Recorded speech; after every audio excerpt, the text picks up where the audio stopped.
Puss? Do you want to be on the camera? This is a camera. Look at the camera. Ela não costuma nada vir para aqui, vamos para ali para a frente. Mas não sei, viu aqui, quis vir. Anda, Nina, anda. Desculpa. Tchau, Nina. Dia bom. Obrigada igualmente. Oh, you know what they say about animals being drawn to you? So that just gave me enough confidence to make this video. Hello, beautiful people. I am just so happy that I finally sat down and decided to make this video. I came to my favorite place. I'll never shut up about it. I'm so sorry about that. But I came to this park and it's gonna rain in about 2 hours, so I do have to make this quick. This is hopefully gonna be a 30-minute conversation. Please be less than 30 minutes. This is my first ever get to know me Q&A, even though it's not a Q&A, it's just like me answering questions. I never really did a Q&A, especially not even a Q&A, like a get to know me starting this channel, because when I started this channel, I wasn't even shy. I was not confident enough to be on camera, you know, talk to the camera, like talk to you guys. So even if you go all the way to my first videos, you'll see that I didn't talk much. It was just like me putting up videos and like captured memories, because it was I had a hard time talking to a camera. I feel like in the beginning it was really about the fact that I didn't know who was watching me, and that kind of like made me feel some type of way.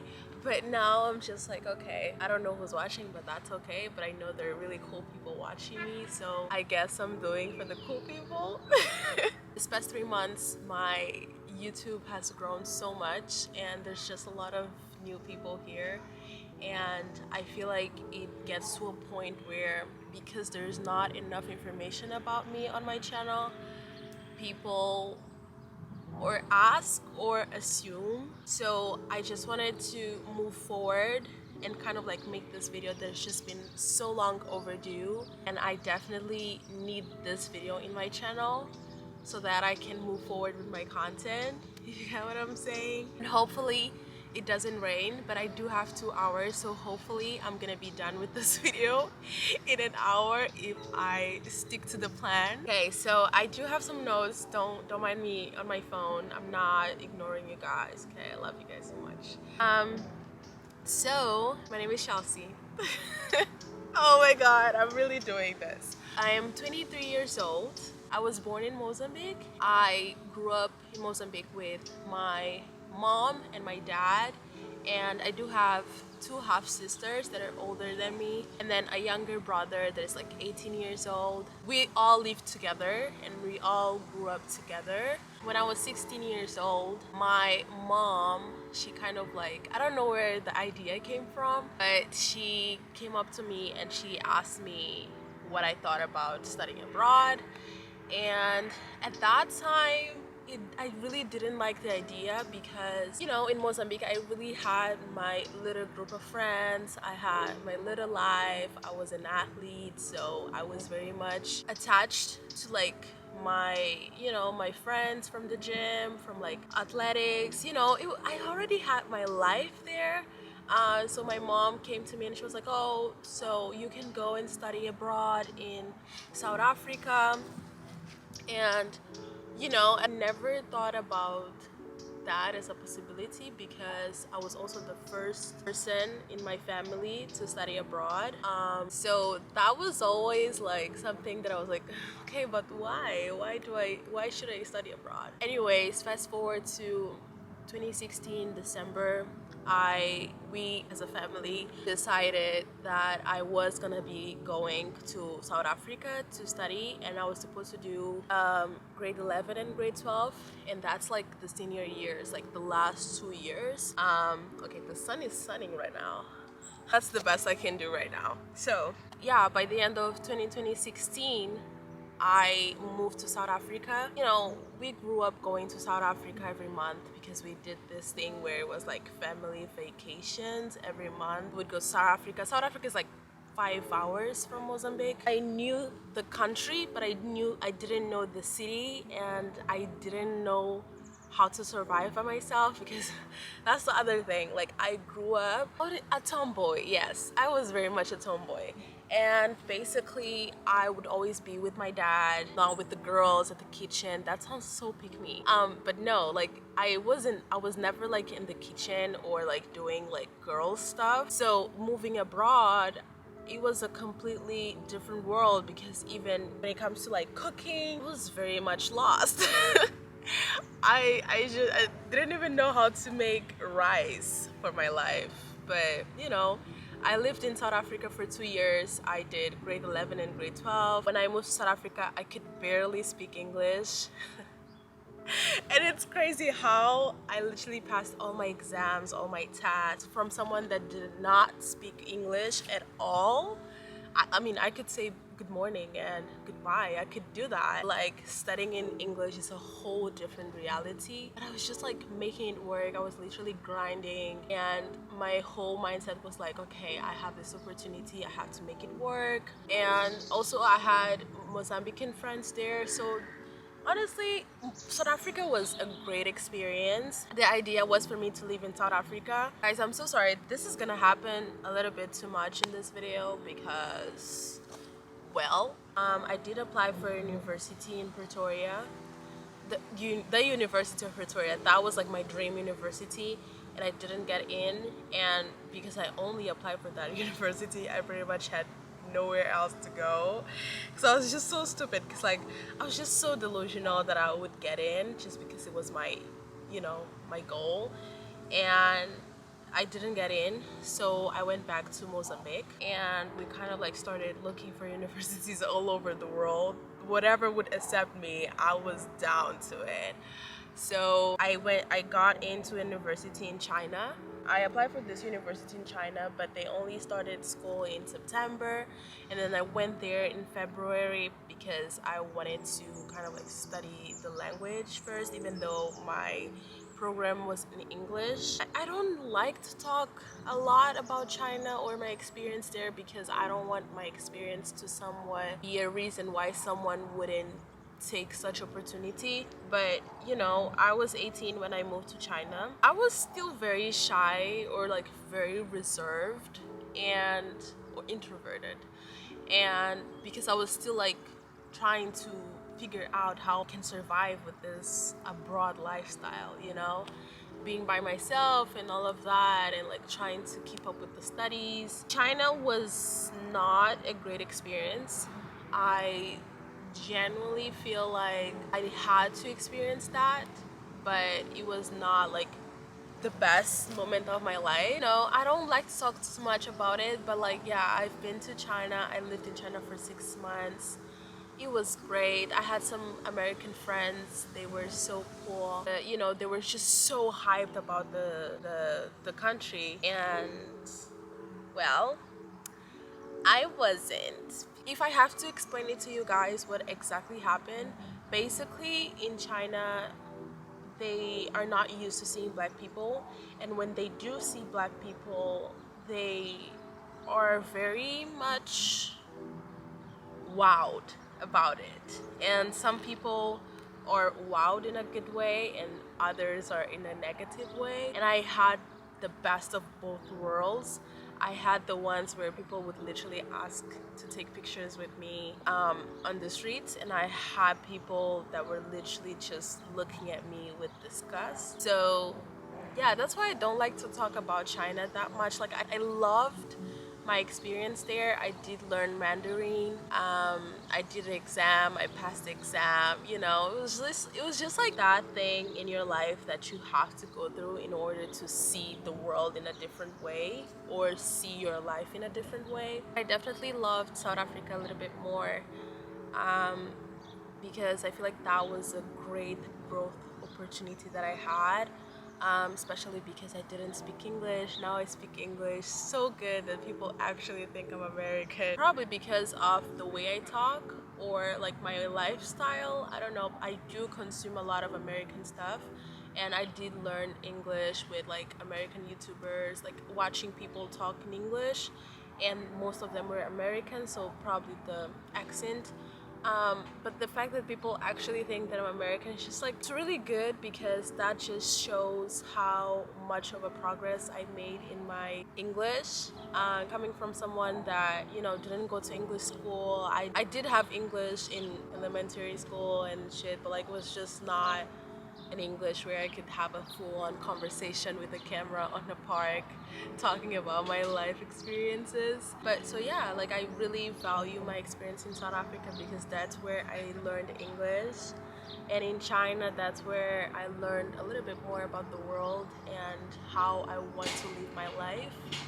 And you know, if you don't know this, China is a whole different world. And if you're all there by yourself and you're already feeling somewhat alone, it's really easy for you to feel a little bit depressed. And I think I did experience some depression there, but I just didn't know what it was. I just thought I was sad. But yeah, I did live in South Africa, in Pretoria, for 2 years, and then I lived in Beijing, China, for 6 months. When I went back from China to Mozambique, that's when, you know, I decided that I wanted to come to Lisbon. I just knew that I was gonna be fine here because they speak Portuguese. I also speak Portuguese. It was like, okay, let me just go to Lisbon and see where it goes. But at the same time, I knew this was gonna be my last destination, you know, even though it's not. So I was very familiar with the country. The country has enough culture diversity. Like, this was literally a dream because this is Europe. And I love traveling, and I think I've cultivated this desire to travel thanks to my experiences in the past. But yeah, I moved to Lisbon 4 years ago. I applied for every single school to study architecture. And honestly, that was the best thing that ever happened to me. That's why I never really take the merit out of the other countries that I've lived in, because if I had to erase those experiences, I would erase the person I am now. So I moved to Lisbon 4 years ago to study architecture, and I've been here for the past 4 years. We love it here. I love it here. I love Lisbon. Like, Lisbon is my baby. I just want to say that I don't plan on staying here in the long run. Like, I feel like my lifestyle for the past 8 years have kind of shaped me to wanting to become a digital nomad or have like a nomadic lifestyle. If I ever have to settle down and I have no other options, Lisbon will definitely be my settle down spot. This country literally, I feel like I just needed a hug, and Lisbon was like, this, come baby, come home. Especially this park, because this is so funny, but I don't have battery anymore. Let me change my battery. This is so crazy, but when I moved here, I actually lived in the same neighborhood, and I moved here on a Thursday, and then on a Friday I was pretty much unpacking stuff, and then on Saturday I was looking for a place so that I could go for a run, and then I was looking up on Google and this part came out. I remember like just following the map and coming to this park, and that first Saturday that I came here, I saw this park. I was walking around and I was just like processing everything that has happened to me in those past 3 years. Just knew that I was in the right place. You know, at that particular moment, I knew I was at the right place. So it's been 4 years. I did study architecture. I studied architecture for 3 years. Towards the end of the third year, I just knew I was ready to take a break. Because you guys don't know what architecture is. It's that type of degree that you literally have to give them your heart, your body, and your soul. And well, at the end of my third year, I had already given everything and I had nothing in me. So I did want to take a break after the 3 years. It was kind of like just bachelor. It's a 5-year course, and the 5-year contains the bachelor and the master's. So in order to graduate, you pretty much have to do both. So I did take a gap year. We love gap years. It's been almost no, it's been a year and a half since I took the gap year from architecture. You know, architecture was fun, and it's funny that I started this channel towards the end of my third year in architecture. So it's really unfortunate that I didn't do much of like architecture content, because I know my architecture video really popped in this channel. I think architecture is that career that really takes some time to take off, and my mindset has always been like if I only become an architect in 10 years, am I willing to give architecture 10 years of my life? So basically during my third year, I just had a lot of questions. I was also struggling mentally. It was right after COVID, and you know, family stuff. I lost a lot of family members. Honestly, I'm very much transparent about it. I was going through it. Like, I ended up in therapy and everything. What have I done in my gap year, you ask? It's been a year and a half. So in this year and a half, I've done art school for a year, and I had a 9 to 5 job for 9 months, 8 months. So there was a point where I was doing art school and a 9 to 5 at the same time, because I've always been interested in art. And I think you've seen it because I love going to art museums, and I left the corporate world a month ago. I wasn't working in architecture, I was working in a bank in finance, and it was so completely different from what I studied. But you know, that was the opportunity that was right in front of me. I was like looking for an internship, and you know, they offered me a job, and honestly, I just couldn't turn down, honestly, because of the experience. It's a big corporation, so I knew it was going to pop in my CV. I know it sounds like it's just all over the place, but that's just who I am, and I want to be very transparent because that's what's gonna be happening in upcoming years. I have this constant that is like, I want to experience so many things and live so many different lives and try so many different things and live in so many different countries and travel around the world. So it's really easy for me to, as soon as I feel like I've learned a lesson in a place or a time in my life, I'm ready to move on to the new thing. And I don't know if that's a healthy thing or if it's a good thing. I've had a friend of mine ask me if I'm afraid of commitment. Well, I just might be, but I'm just afraid of not reaching my full potential and not living the life that I envisioned for myself. Honestly, the best thing that I've done it was embrace the fact that I am this way, and the fact that I just like so many things, and I love to change things up, and I love to constantly be stimulated about a new environment, a new thing. You know, yeah, that's that. And now researching what's next, I feel like now I have more of a clear vision of the lifestyle. I definitely want more of like a nomadic lifestyle, so my career has to match that. So I feel very confident about all the decisions I made in life. I'm not even gonna lie, and I know it comes from a very privileged perspective. Honestly, I've had really understanding and supportive parents growing up, even though they were a little bit toxic.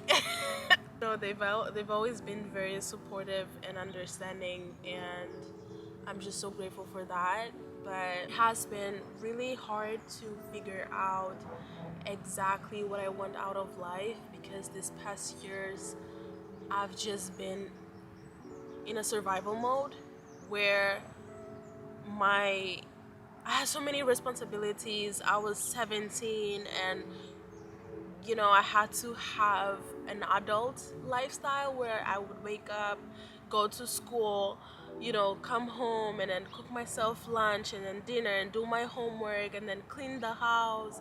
So it hasn't been, it's great, you know, studying abroad is great, and I know I romanticize that to the fullest, but you really live in a survival mode where you're trying to make things, everything you have to do by yourself. Last year, since I did my gap year, was the first time ever that I took a step back, started asking myself questions. I I'm finally not in survival mode. I'm finally in a place where I can make decisions for myself and be like, okay, Chelsea, you want this, but you also like this, but you also like this, you know? So yeah, that's where I'm at.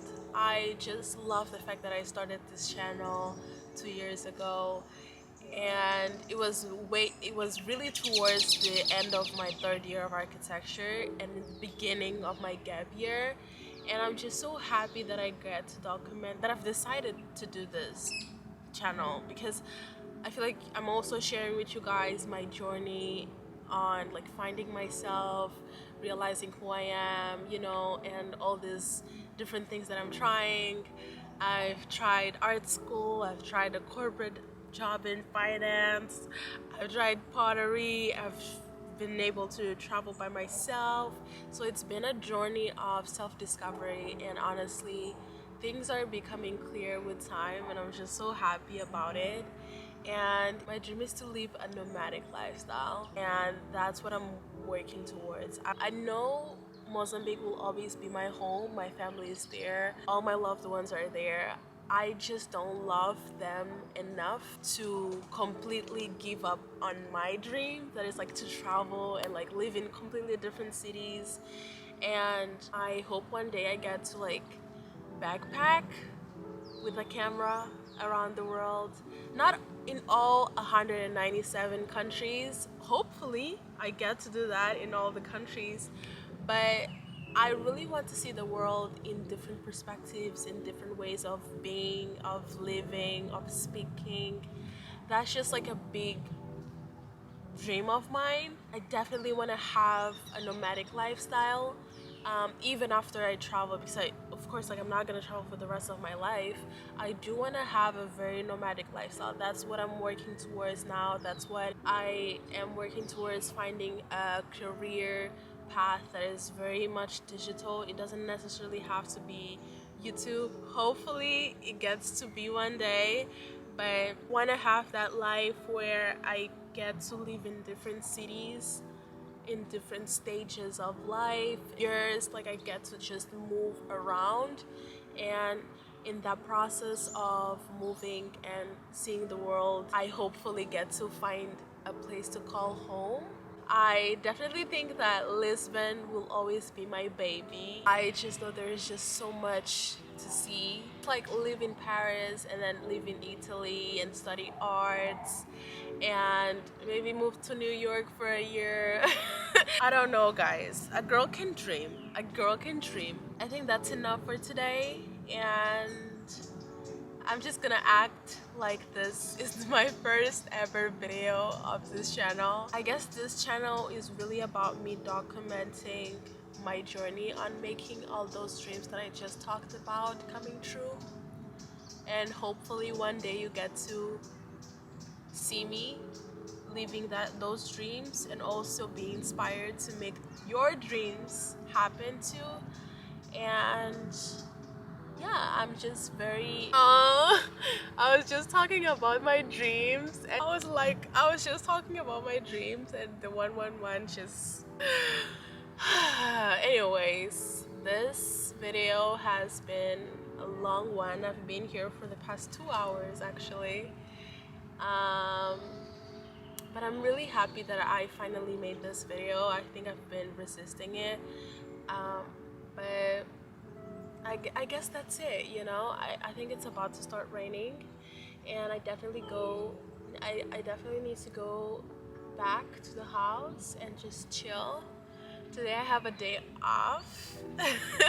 Yeah, I just want to say thank you so much, guys, for liking my videos and sharing. I know some of you share my videos just like crazy, commenting, subscribing. I'll see you guys in 3 days. I love you. Bye.